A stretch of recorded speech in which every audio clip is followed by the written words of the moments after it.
அஸ்மத்குருபியோ நமஹ. ஸ்ரீ லீலாசுகருடைய ஸ்ரீகிருஷ்ண கர்ணாமிர்தத்தில் 3வது ஆஸ்வாசம், அதில் 47, 48வது ஸ்லோகம் இன்றைய தின அனுபவம். 47வதில் நம்முடைய உள்ளத்தை கவரும் குழந்தை உருவம், இனிமை நிறைந்த குழந்தை வடிவம் கண்ணன். அந்த கண்ணனை பற்றிய அனுபவம். ஆமூல பல்லவித லீலமபாங்கஜாலைஹி ஆசிஞ்சதி புவன மாத்ருத கோபவேஷா பாலாக்ருதிர் மிருதுள முக்த முகேந்து பிம்பா மாதுர்ய சித்திரவதான் மதுவித்விஷோனஹ.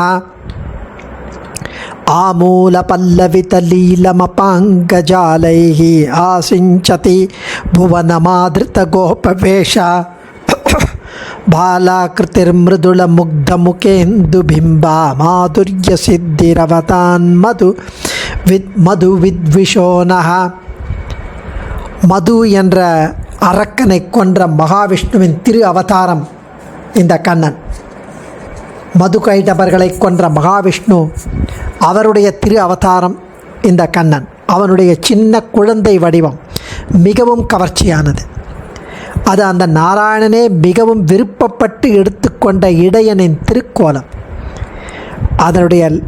அவனுடைய லீலா விசேஷங்கள் அடியிலிருந்து நுனி வரை தளிர்விட்டவைகள். அந்த லீலைகள் ஒவ்வொரு பார்ட்டும், ஒவ்வொரு லீலையும் இனிமை.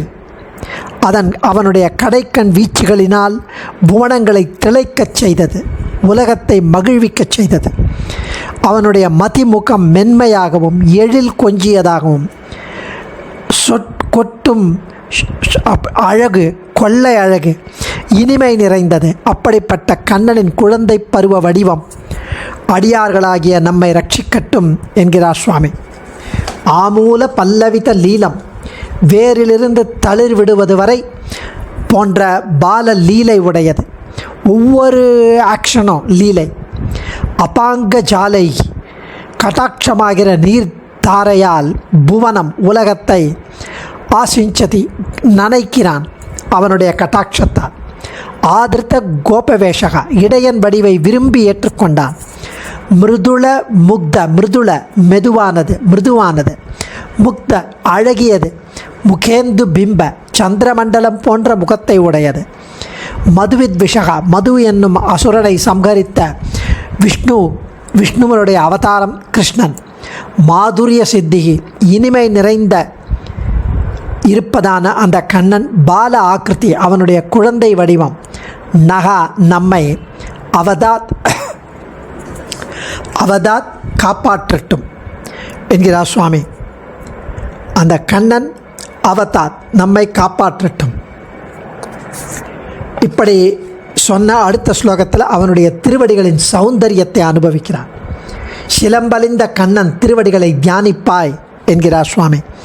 விரணன் மணினு புரம் பிரஜே சரணாம்போஜமுபாஸ்வசார்ங்கிணஹ சரசி சரசி ஸ்ரீயாஸ்ரிதம் கமலம் வா கலஹம்ச நாதிதம். விரணன் மணினு புரம் பிரஜே சரணாம்போஜமுபாஸ்வசார்ங்கிணஹ சரசே சரசி ஸ்ரீயாஸ்ரிதம் கமலம் வா கலஹம்ச நாதிதம். ஷார்கம் என்ற வில்லை ஏந்திய பெருமான் மகாவிஷ்ணு. அந்த வில்லை ஏந்திய பெருமான் மகாவிஷ்ணுவினுடைய திரு அவதாரம் கண்ணன். அவன் ஆயர்பாடியில் நடக்கும்போது அவனுடைய பாதங்களின் இரத்தின சிலம்புகள் இனிமையாக ஒலித்தன. அந்த திருவடிகள் பொய்கையில் பூத்த தாமரை போல எழிலுடன் அழகு கொஞ்ச அந்த அழகு செல்வத்தை கொண்டிருந்தது.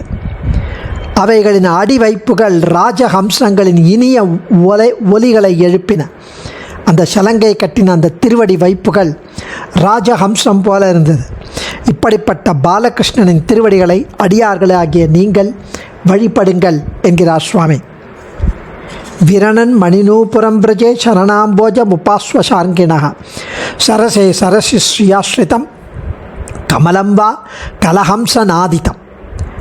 பிரஜே ஆய்ப்பாடியில், விரணன் ஒலிக்கின்ற மணி நூபுரம் இரத்தன பரல்களை உடைய ரத்தின அந்த மணிகள் உள்ளே இருக்கு, ரத்தின பரல்களை உடைய சிலம்பு அணிந்த கலஹம்ச நாதிதம் ராஜஹம்சங்களின் ஒலியுடன் கூடிய சரசே சரசி நீர் நிறைந்த குளத்தில் பொய்யை குளத்தில் ஸ்ரீயாஸ்ரிதம் அழகு மிகுந்து விளங்கும் கமலம் வா தாமரை போன்ற நீர் நிறைந்த பொய்கை குளத்தில் அழகு மிகுந்து மலரும் தாமரை போன்ற ஷார்ங்கிணகா கிருஷ்ணனுடைய சரணாம்போஜம் பாத அம்புஜம் பாத கமலம் பஜஸ்வா தியானிப்பாய் அந்த திருவடி கமலத்தை.